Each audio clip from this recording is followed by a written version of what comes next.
of God, we are here. This is Galactic Television and the program is Family and Values. Sorry, we have to start a little bit behind schedule, putting things together just for you. Okay, it's another beautiful morning, like I said, and I want to believe that you're ready for the day and you're already set to work your day. And some already started, maybe as early as 7, 8 a.m. in the morning. But this is 10 a.m. past, few minutes past 10. And like I always let you know that Family and Values now come up from 10 to 11 every Monday through Friday. It's something you just have to commit. This show, you have to connect. By the grace of God, we are here. My name is Remain Olori Adejoke. Adobe David, my friends call me Olori AJ. I'm not here alone. I have my darling, beautiful Atokpa Palo sitting right next to me, the Gen Z host, all in black. Yes. And I love her wig is really tempting. Oh, thank you. How are you doing today? She's very fun. Okay. And I love your hair too. Thank you. Good morning, viewers. Welcome to another exciting episode of Family and Values. We will talk about the cause of family, relationship, and marriage. And trust me, today's topic is very, very interesting. So sit back and don't go anywhere. My name is Grace Chidimokwede, the Gen Z host. Okay, you heard it from the Gen Z host. You can always catch up with us on YouTube and Facebook. Okay? If you missed the episode, any episode of Family and Values, do catch up with us. It's very important. And if you want to join us live, you can always download our application, Galaxy Full Television in full. Type it all out, and you seek on your Play or Apple. Okay, Store. It's always very much available. You can join us live, whether you are in your office and you're not at home, or you can do the terrestrial is UHF 27 or start times 110. Okay, or join the O application or AV application. That's where you can see us live, but you can catch up on YouTube and on Facebook. It's time for us to connect and see our many feature, and we'll continue with the program after. Stay tuned. Welcome back. It's still Family and Values. If you're just tuning in, you're very much welcome, and it's an honor to have you joining us this morning. Okay, so our guest is looking so naturally seated this morning. It's been a while she's been here. We're so delighted to have her. Okay, so this morning we're looking at emotional suppression in men. Is it myths or a reality? And to discuss this, no other person can discuss this with us. This woman, she's a mental health advocate, but she's so particular about men. She's someone like me. I love men a lot. Mm-hmm. I'm not a lesbian. So we always look at the fact that men need to be also loved, cared for. Okay? Don't look at all the bad things you want to remember about men. Just look at those good things you can do for them. Okay? So I have with me Oluwatumishi. I love calling her that. Oluwatumishi. Emil Oluwatumishi. Oluwatumishi, but I'm not the one. She's right here. Her name is Oluwatumishi Oladapo, and it's an honor to also have my brother in the house. It's so good to see you. Yeah, a pleasure. How was the break? I'm still on a break, actually. I'm still on a break, but I had to step out for this one because, of course, it's very dear to my heart, and it's a pleasure to meet you, Gratitude. Yeah, the break has been, I don't know, it's been interesting. And like I was saying to someone recently, is what success stories are made of, is what the stories of your life are made of when you plan it some way and something else happens that you didn't even think was going to happen. So, of course, one day we'll tell that story, but not right now. But not right now. So she wants to focus on the emotional suppression in men. Yeah. Or reality. So what is emotional suppression? All of us are emotionally suppressed. Let's start from there. Whether it's a man or it's a woman. And when we're driving down, I was having on men. Yeah. That's your deal. So you say you don't have to have some form of, I don't want to even use gender dysphoria because some people will say, hey, gender dysphoria about but when we're driving down and we're having a conversation, and it what came up for me during my drive here is that men, not just Nigerian men generally have equated masculinity to emotional invisibility. We're not. I was listening to the feature. We're not asking for men to be soft, because a man is going to forever be hard. It's the way. God wired them. All right. A man is wired to be a provider. Is wired to be a protector. The anomaly is women don't have my head, but it's the truth. Is the Amazonians, it was because there was a deficiency in masculinity. Moremia Jamsoro, we could go on and on.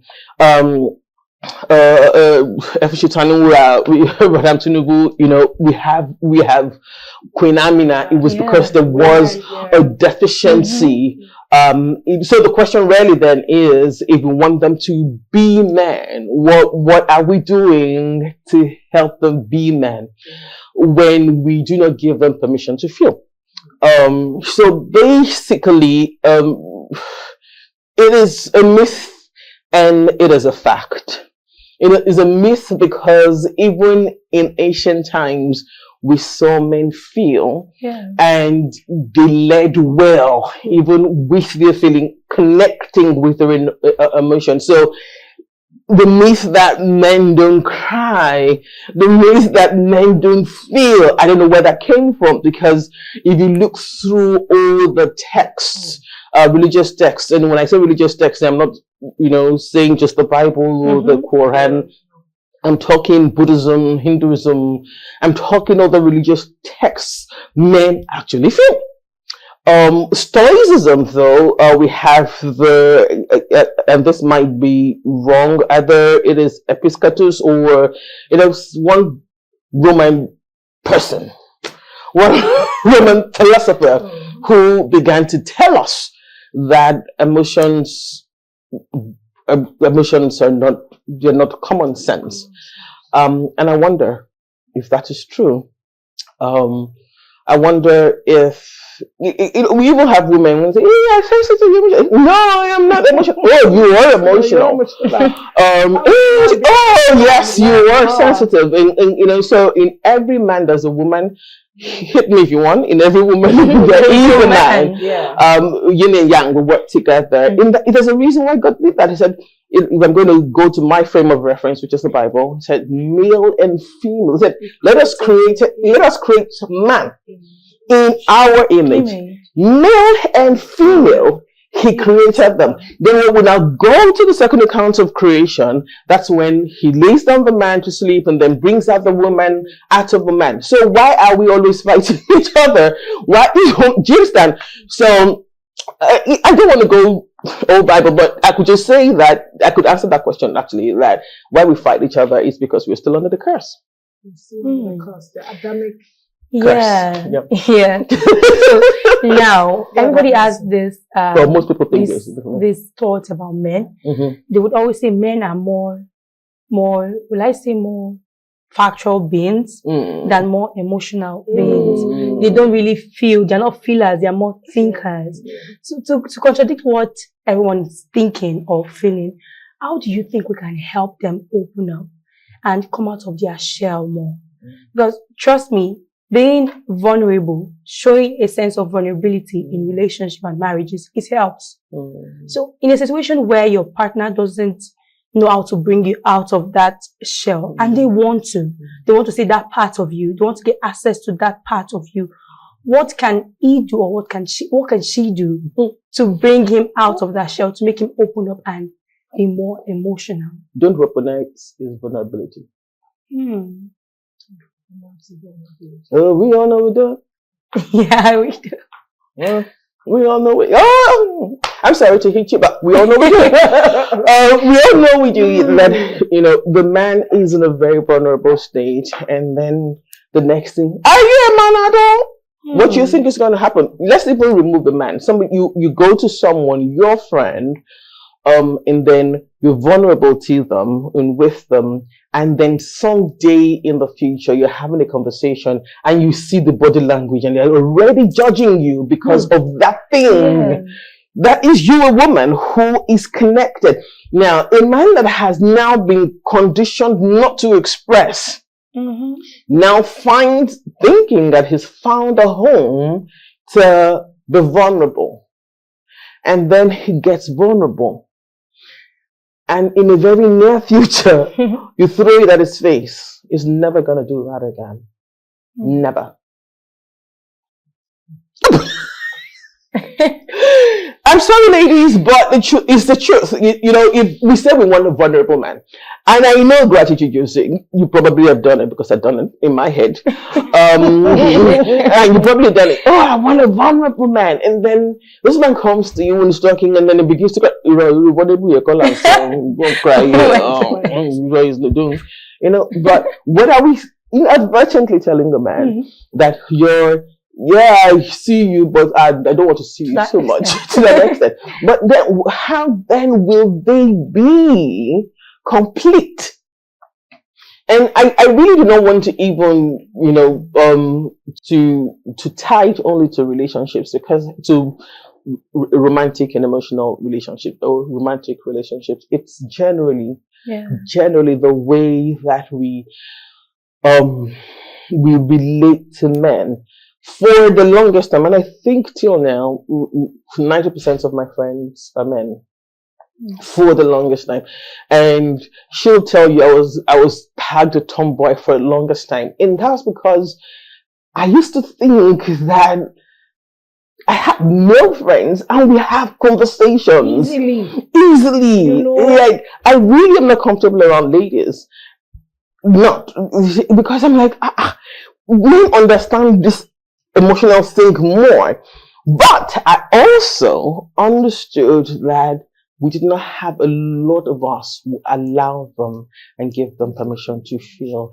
And the society, and I say this with all sense of responsibility and to men, when men then come across a woman that's connecting that level, it is shocking. It jars. There's no internal regulation. They're responding with the loins. Without holding anything. Yeah, and again, I say it with, you know, they're responding with the loins, and then when the woman pushes back, like, oh no, I'm a friend.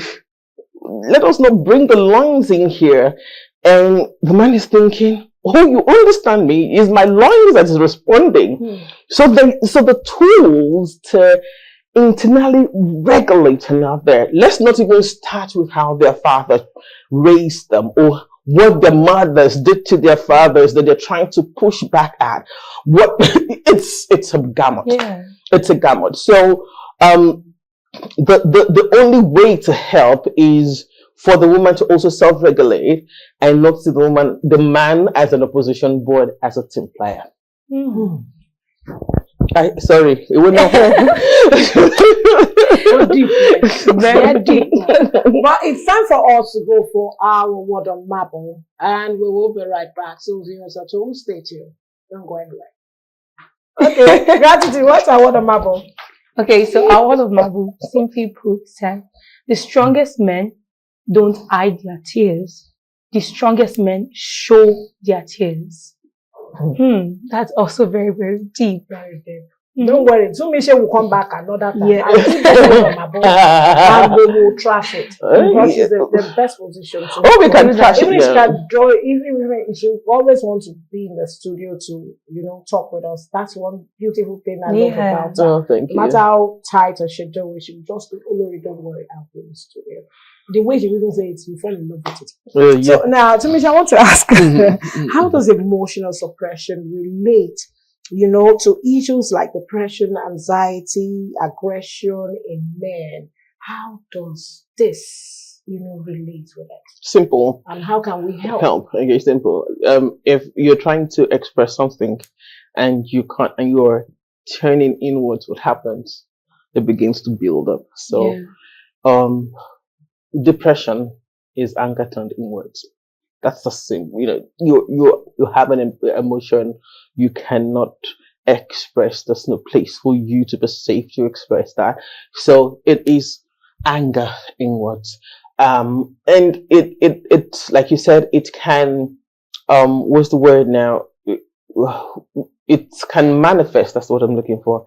It can manifest drug abuse, domestic violence, self-harming, the list, the whole spectrum of mental health questions, not mental ill health. Not mental ill health. Just basic mental health questions. Their thoughts and the thoughts in their heart and the emotions in their heart, that comes from their heart. They're not in tandem with their behavioral patterns, and then they begin to check themselves. And how do they now want to align the thoughts and emotions? They use drugs. How do they want to align the thoughts and emotions to make them feel like they are in charge again? Because a man is going to forever be in charge. No, there's no peace. And then they go violent, or they begin to drink, or do you understand? Because they do not have the tools, right? Such as where to talk and how to talk and with whom to talk, right? I'm going to go out on a limb here and say that be ready for it. You can ask the question. I'm going to go out on a limb here and say here that I think that we women are meant to be all for us, our friends, and they cannot be. Whether you like it or not, there are some things your man can share with you. Whether you like it or not, we put too much pressure on what the man can give into a relationship, for example, when he can have other friends. So I'll come back to, this is family and value, so let's do family, yeah? I'll come back to a home, not because the man does not love the wife, but he knows his, I was going to speak about he knows his partner. He knows his partner. He knows how she's going to take certain things. Why not allow for a space of expression that is outside the marital relationship? I know a lot of relationship coaches are no, to me, but no, putting all the pressure of the need of a relationship in a relationship because this person is also relating at work, is relating to his boss, is relating. Home is supposed to be safe, and this goes for the women too. You want your man to be everything, you want your woman to be everything. It's not possible. It's not possible. So we need to not just be there for ourselves. We also need to they also need to be there for them. For them to be there for other people, though, they have to be whole. A man that is whole, listen to me good. A man that is whole will birth a home where there's no fight. The woman will fight less. The children will be more functional in the society. But a man who does not understand himself, who is not wholesome, and I'm not saying that the person is healed, because healing is a lifetime thing. It's in different parts. But do you understand? But he's whole. He knows when to self-regulate. He knows when to be. He knows when to majamasa. Do you understand? He knows how to do those things and knows when to be the husband, when to be the father, and when to be himself. But when you leave him alone to just be the husband, or just be the father, or just be, he's not complete. So what does he do? It might become violent. It might become withdrawn. It might be, I just, Shabi's food is a way to the man's side. Cook the food, I'll eat it. Shabi is sex. Do you know what I'm saying? He will do one of those things and he's not being. And when he's not being for you and the children. And science backs this up. It was a 50 years of research. Children who grew up to be very functional in the society come from a home where the father treated the mother right.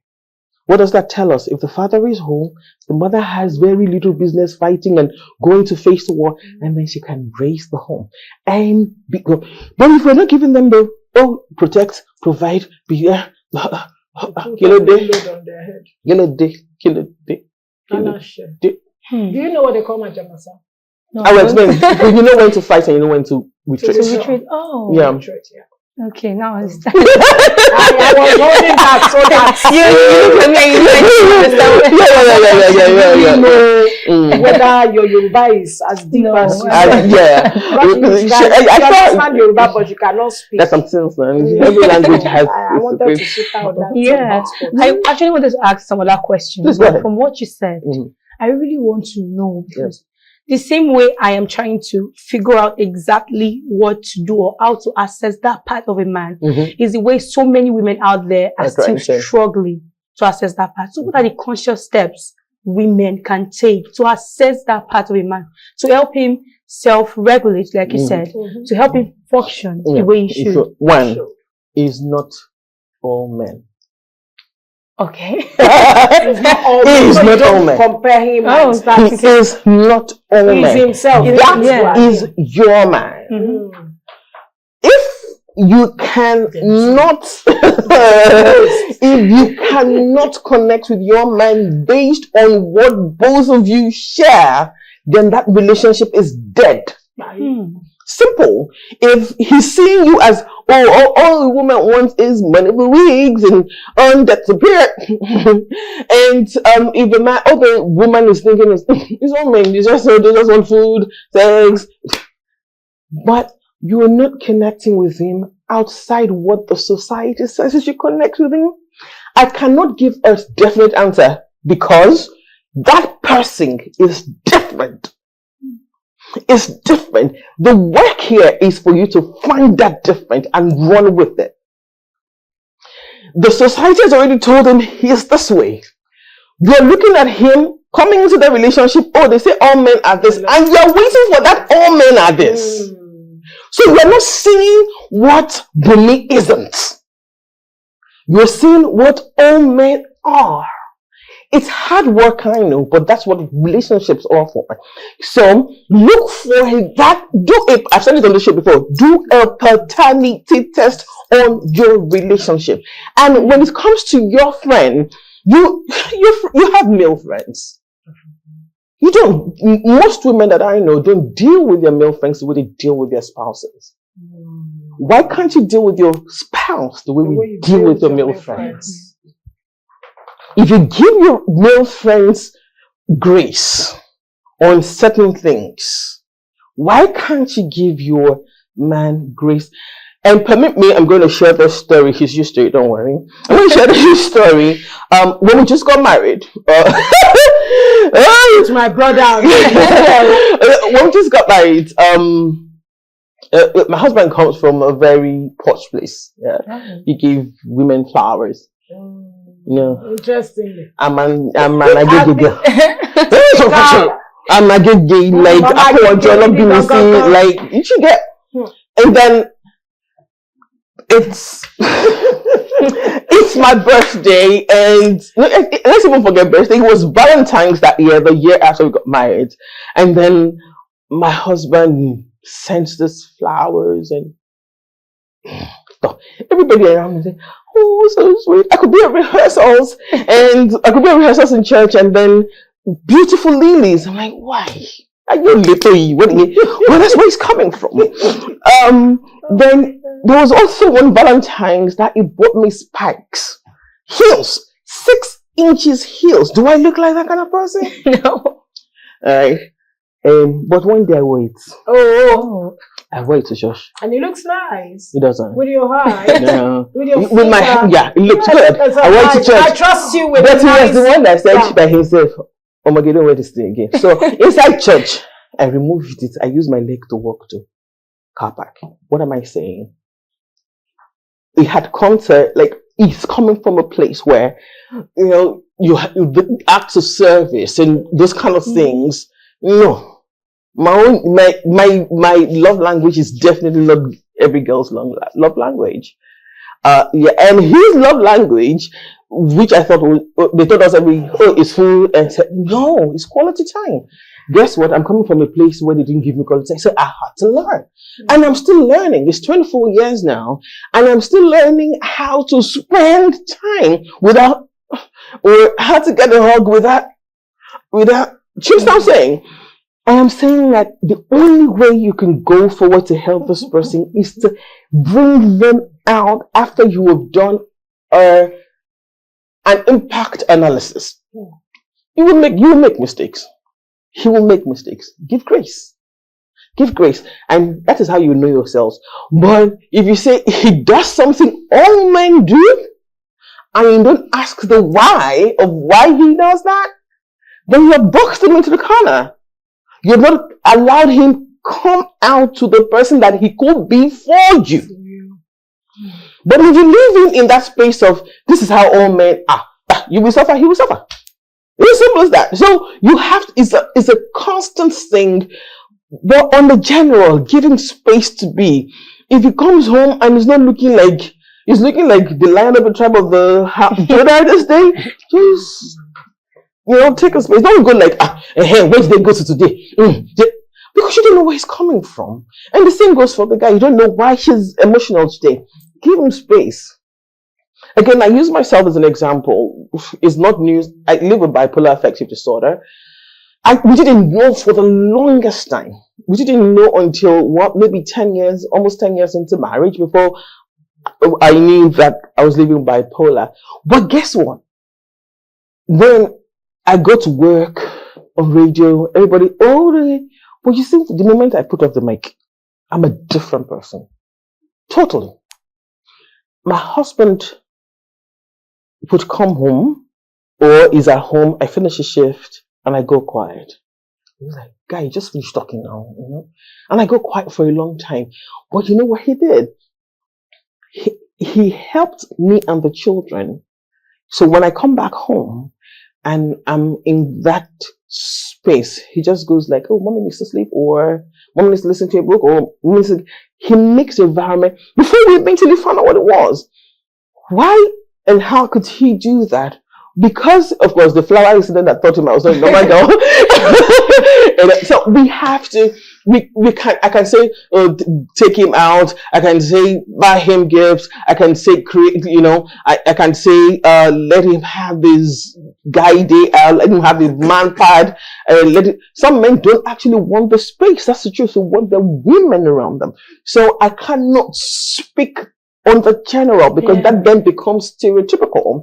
That it works for me does not make it go to work for gratitude, or it's going to work. So you have to do the work of who this man is and how you can serve him and how he can serve you. And then you work in complement. We were not created to be opposites. We're created to be complements to each other. Thank you so much for your response. Gen Z Olori, yeah. What's up? Ask the question now. Okay. I want to ask, with all that you've said so far, you cannot leave here until you give us another highlight of someone who has gone through a struggle like this. Not my brother now. And someone who has gone through something like this. And, it will be the final way of just parting with. Okay, so the best way I can answer this question is the question that is on everybody's mind, your mind, his mind, and people watching. Why is she so passionate about men's mental health? And the simple answer is my father. And I say, don't worry, I say this with permission from my brothers, and and of course I'm going to be very responsible with what I share. But my father was equal parts great and crazy. Okay,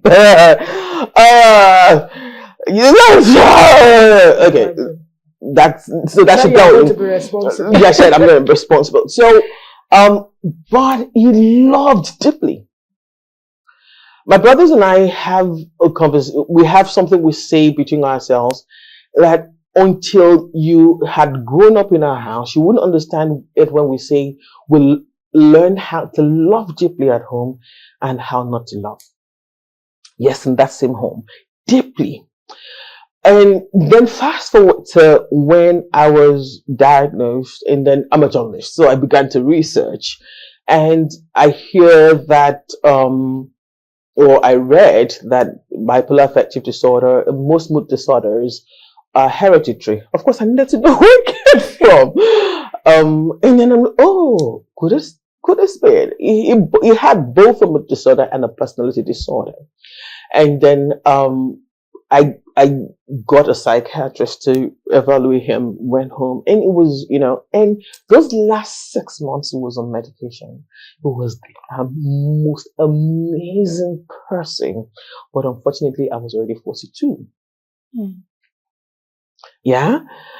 So in my head is, if we have, I'm not excusing, for those who know my story, I'm not excusing the things that he did. However, if I look at my dad's story, for example, if there's a miscarriage in a home, we focus on the woman. Mm-hmm. I'm not saying the woman is not important. We all say, is it just 5 minutes that he did dying? But we forget that that man is also emotionally invested in that child, and then they lose the child. Nobody cares about what the man is feeling. Yes, he has to be strong and be strong for the man, but who tends to, in my father's case, his wife, my mother, had 9 miscarriages. In my father's case, his wife lost 2 children. One at the age of 2, the other at the age of 18. And I remember when my younger brother died in 2004, I was serving and I came back. My daddy was kneeling by his bed and he was sobbing and saying, Yanu, what can you go to buy? Man, like a gemstone. So when we got him on medication, those last 6 months of his life, he was the most amazing person. So why do we then not focus on, and imagine if we had gotten help? Yeah. How healthy would we've all been as a family and enjoyed him. Fatherly love. But then there's the power, there's also the question of sovereignty. Maybe we didn't get help because God wanted me to do this. Yeah. But, if God wanted me to do this, then we have to start now. And even to my son, when mommy, they say, don't touch a girl, even if the girl is mean. And I'm like, yeah. And my son said, and that's fine, I don't have a problem with girls being protected. But the question is, you all are teaching the girl how to fight. Who is teaching the boy how not to start the war? Because he already knows how to fight. Who is teaching us how not to start the war?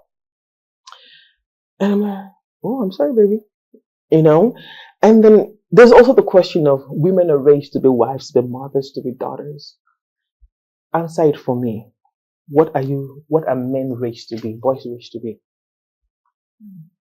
Yeah, raised to be men. Strong, bold, protected. But who raises them to be a father? No tearing, no. Who raises them to be a husband?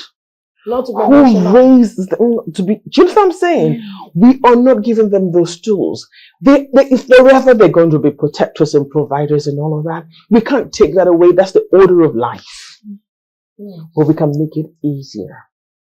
Forget social media, all those things. There are marriages that are working. Perfectly. There are marriages that are working. Mm-hmm. There are marriages that are working. There are men, there are absolutely gorgeous men out there.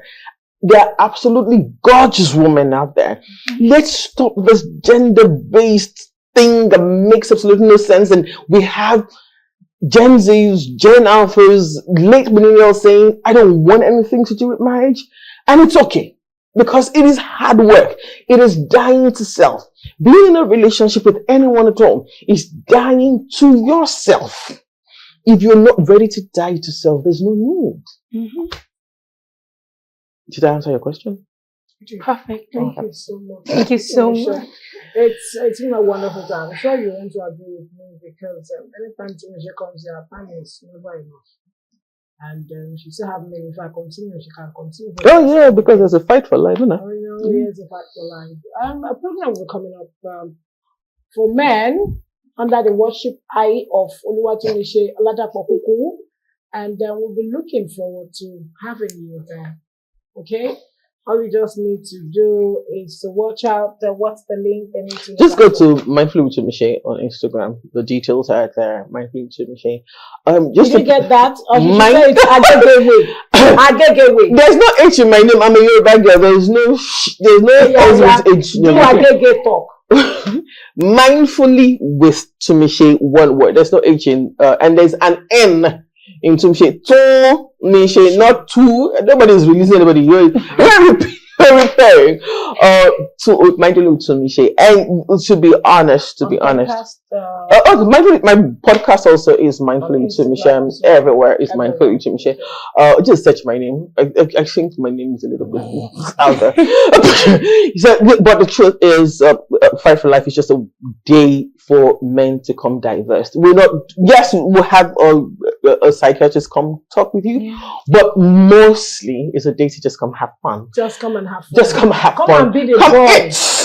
Come play.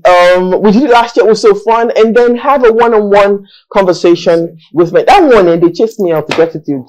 Yes, so only men. Open discussion. They chased all the women out. And it was absolute fun. So, yeah. So this year it's coming up again, November 29th. Yes, you're right. That's you get all the information on Mindfully Tumishe, and look out for that on all social media platforms, and you get all the information you need, the time and every other thing. On that note, I want to wish you a very beautiful day, and also tomorrow we'll be discussing laws of self-respect with PAD. Okay, so don't forget to join us tomorrow. We really want you to. Let's see the laws. My name is Rumen Olori Adejoke Adobe David. I'm from Gratitude.